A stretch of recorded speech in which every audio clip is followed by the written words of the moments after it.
Life is not living 9 to 5,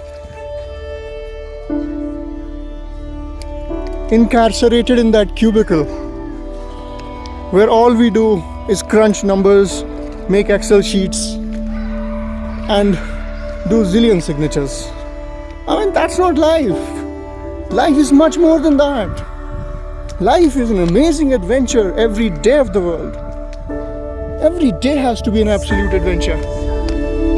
And it takes absolutely great amount of courage to let go of the life that imprisoned you and welcome a new life. A life full of peace and happiness. I think that's the beauty of human, existence on this planet. Peace and happiness. Onwards and upwards from here.